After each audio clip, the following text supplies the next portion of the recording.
Welcome back to the channel. I'm Piotr Mokry, a Dallas-based DP, photographer, gaffer with a 1-ton grip van full of Aputure Lighting. I am available for hire. On today's episode, we're going to feature a direct-to-camera teleprompter read. It's in a tight space. We're going to light it and get it all set up. We're also going to talk about our first meetup and my teleprompter setup for this gig. I'm going to show you how I set it up on location. I just got a moment to show you guys what we have going on. We have a table here with 2 laptops. One laptop is set up for dumping footage, DIT. We have our deity slate. We have another Mac over here that we're running the teleprompter script on. And then here's one of our camera angles. This is our wide. It's not really showing good on the phone. We'll cut to it eventually. So we have a wide and a tight. We're direct to camera. The tight is a safety, but hopefully we don't have to use it, but it does look amazing.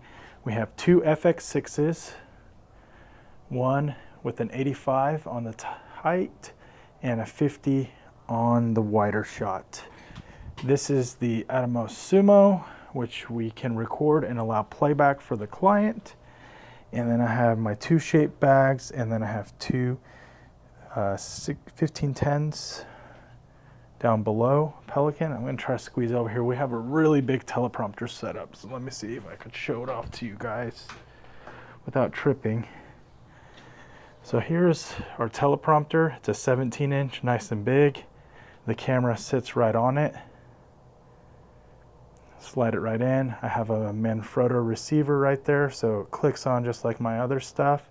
We are running the Shinobi's or Shogun Connects on each of the cameras. And then we have an Amaran F22C set to 50% here. And I'll show you the lighting setup. So this is what we're dealing with the light. So it doesn't look good on the phone, but we are getting a good spread and a good look. Teleprompter is here. Be standing at this point here, feet in, don't get out of the box. And you look straight over here to get your action. And then we have a boom mic, which is a Sennheiser 416. We have our hair light here. All right, back to our diffusion. This is a 6x1/4 grid. And we have the F22s on each side. One side looks a little brighter because it is closer to the diff. If this one was closer, it'd be just as bright. Both of them are at 50%, so yeah, one side has a little bit more punch than the other. I have the grid diffusion on these, not the magic cloth diffusion, so I think it's 1.5 stops. So we're getting 1.5 stops and then 1.5 stops. I am set to 50% on both. This is how it looks from this angle. It's tight space. We have a wall splitting, so it made it real difficult, and our subject had to land right there for it to look the best possible. So I split 2 F22s to make up the difference. I have the smaller frames. So this is my 6x frame, which splits down the middle into 3-foot sections. This is for Modern Studio, and it holds the metal square tube, and you can see it going into a gobo, into a C-stand. C-stand here as well for this guy. Space savings, space savings, space savings. And then I use, not Modern, but these are actually Matthews knobs. They're cheaper than Modern, so I just ordered a bunch of those. And then our hair light is boomed up and over right here. I have it off right now, and then we hardline the power to it. So we've got to do a change up now and move everything around for a different style shooting for tomorrow. And here's the talent in the space. It's really small, but this is what we had to work with because this is the exact same space that she works in every single day. So we brought in the big key source. We had to split it because of that framing right there separating the rooms. She's reading directly off an FX6 that has a teleprompter straight into camera, and then we have a secondary FX6 just as a safety. We probably won't use this angle because we want to get the direct to camera, but the reason we have it set up this way and we didn't doll up the background is this is going to be the same space that we do the other videos in, where she actually does some training and examples. So we're going to be transitioning over to the actual workspace. So we didn't want to overdo it, overlight it, and make it look too fancy. So when we transition, it looks very different. So you can see if we're facing here from camera left is where the big key source is. And then we have a hair light coming in, and we don't have anything else coming in for fill. It's just whatever's bouncing off the wall, whatever looks natural. And she does have a wall close by, and it has a really nice look. Her hair is very dark, and we wanted to bring out some of the color in it. So we focused the hair light and punched it really high. It is creating a little bit of a sheen at the top of her head, in the background, right at the top where she has her part. But I think it was a good trade-off for the situation that we had, because otherwise her hair would be very dark and wouldn't be getting color. So we kind of made that judgment call as a team and said, let's go with it. We really like the way this is looking. This is the secondary angle. We may or may not use it. The primary angle is what is key for this shoot. September 7th, 2023. This Thursday, we have our first meetup. It's presented by the Dallas Producers Association and hosted by Gracepoint Media in their awesome studio with a 40-foot LED wall. If you're in the area or you can make it out, swing on by. It's going to be a great event. I'll put details below in the description. If you have any questions, feel free to reach out. It's going to be a great way to network. It's no pressure networking. Having a teleprompter operator was essential for this shoot. It gave us the ability to edit, change things when we needed to, and also maintain a good pace and speed and adjust it according to the speaker. So here's the actual teleprompter that we used for this shoot, and here's me setting it up. Thing I'm going to set up is a teleprompter. It's in a big case. We have a small space, so I want to get it set up. It is a 17-inch, so check it out. It's pretty big.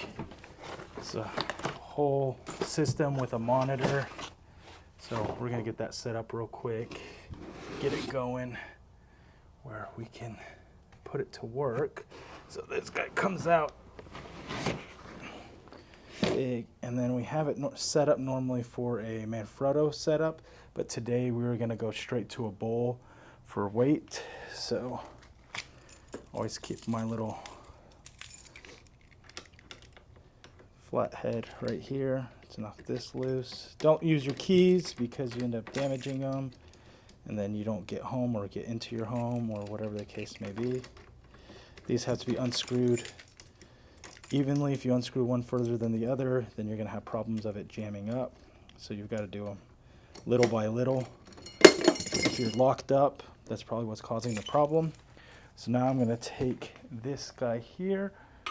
This is a regular bowl adapter for converting a flat video head to a bowl, and it's really strong and sturdy, and this gives us enough of a tilt or enough of a movement, because with the teleprompter you're never going to be pointed straight down. So it's a real strong, secure point. So I'm going to connect this here, and I'm going to go ahead and remove the screen to play it safe, because I don't want to damage it. And then I'm going to come in with this guy here, and I've got to see where I set my tools. So I'm going to go here, and then I'm going to screw it in just like a tripod head. I'm going to get this tightened down.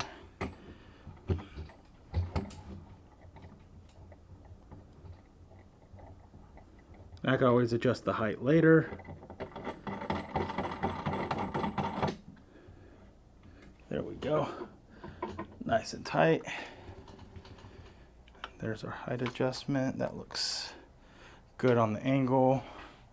And we're pretty level. We can always adjust the bowl to be just the way we want it. So I've got that nice and tight. It's a secure point. So now I could put the rods back in And with this system, you have rods similar to when you do a camera rig. So we have the rods here. Let's slide this over a little so y'all can see. So I'm gonna just put a little bit of tension on this because now I'm gonna put the monitor on. And the monitor controls we could have back here. What's different between these monitors and a regular monitor, and this is really important, is the horizontal flip. If you are not able to do a horizontal flip, let's say from a computer, then you run into a problem on a monitor if you get a cheap monitor. There are inexpensive, like $100 to $150 monitors, but they don't have the horizontal flip, which you need for the mirror effect here. And if you're just running a teleprompter app, it's fine. But if you're gonna do anything like a Zoom call or a PowerPoint or anything like that, everything will be backwards. So that's something to really consider.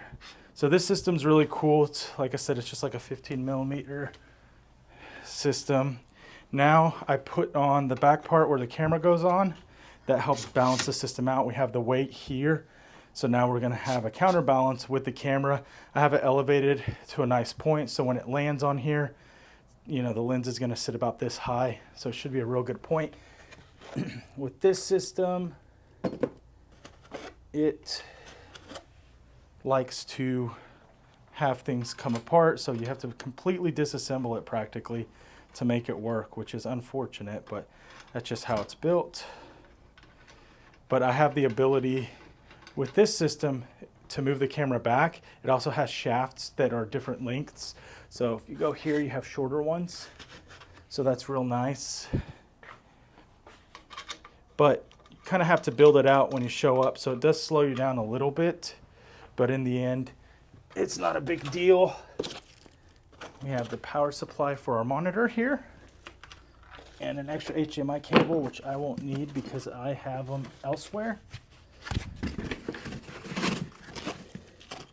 And one of our screws is missing, which I just checked it last night and it was in there and it went rogue, so I'll hunt that guy down. But this guy gets assembled here. Make sure I'm doing it right. Comes onto here.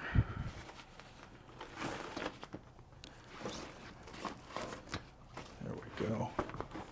And then this zips up.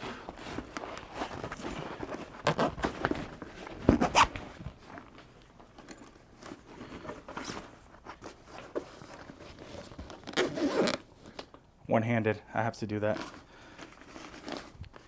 And then everything magnetizes to the edges. So these are actually magnets right here, and they're stitched into this hood. So they line up, it magnetizes.